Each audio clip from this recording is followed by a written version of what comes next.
He says he was just doing his job, working at a used car dealership in Independence. In a moment, his life changed when a gunman entered that business and shot him several times, left him unable to work. Now he tells Fox 4's Crystal Martinez about a long road to recovery and the almost impossible court battle he's been waging. That's right. The gun that nearly killed Jody Hendrick was brazenly stolen from a local sporting goods store. So Hendrick sued, only to find his chances of winning blocked again and again by a federal law. The last 5 years of Jody Hendrick's life have been recounting how his life has changed. He shot me here in the chest. I remember that part. After that, I don't remember anything until my femur shattered and I went down by the front door. According to court documents, on January 2nd, 2020, a former customer entered Landmark Dodge used car dealership in Independence. He then fired again and again, hitting Hendrick. The last shot was where he stood over me and he shot me in the forehead with the gun, and that caused a brain bleed. As for the former customer, he died in the subsequent gunfight with deputies, and Hendrick went through multiple surgeries to save his life. The results impacted his mobility and way of living. So where did the gun come from? The shooter stole it from a sporting goods store in Liberty, where it was caught on camera. Watch. You can see the suspect is talking with a store clerk who has handed him the gun to look over. The clerk goes to run his information, and it comes back denied. Suddenly, the suspect pulls out a knife and steals the gun and some ammo and takes off. Well, I don't have the,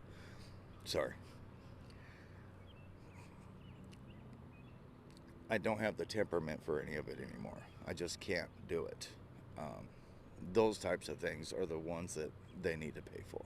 So Hendrick filed a civil lawsuit against the store for handing over the gun before the customer's background check was completed.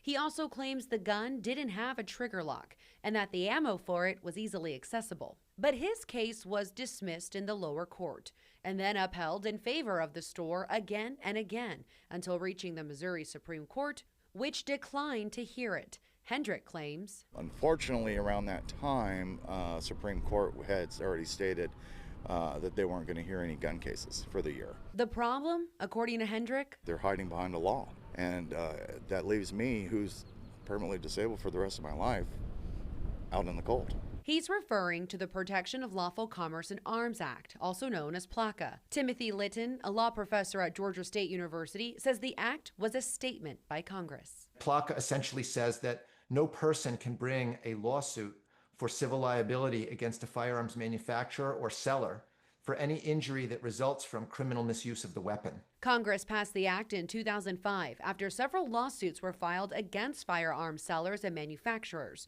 holding them liable for injuries caused by criminals who got a hold of its weapons. Litton says it's a type of immunity specifically for the gun industry. In no other system or no other instance do we have a case where an industry enjoys immunity without any other alternative source of compensation for civil liability for its negligence in the sale or marketing of its products. Attorney Kevin Jamison says the act was intended to protect business within the gun industry. Otherwise, everybody who was shot by a criminal could sue the manufacturer, and that would drive the manufacturers out of business, and that's what the Protection Act was designed to prevent. There are a few exceptions to the protection from PLACA, such as if the sale of the weapon violated one of the other federal or state laws about the marketing or sale of guns. However, Attorney Jamison, who is not a part of Hendrick's case, says in his opinion, the fact the gun was stolen breaks the chain of responsibility involving the store. There were intervening criminal acts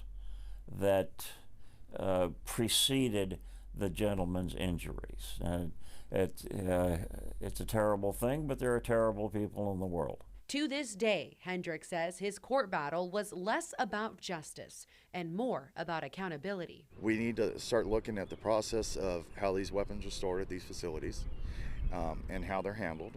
And if somebody's a convicted felon, they shouldn't be handed a firearm. And as a gun owner himself, his goal now is letting others know to be more cautious. Since he won't get his day in court, he's turning his attention to being thankful for another day on this earth. Now, we did contact the sporting goods store for their input, both here and at their national headquarters. So far, we have yet to hear from them. Hendrick says he hasn't worked since the shooting, and because of his injuries, he'll never work again. He is seeking permanent disability. He's also waiting on a second opinion from a doctor on what could be his final surgery. Lauren. Crystal Martinez live in our studio tonight. Thank you.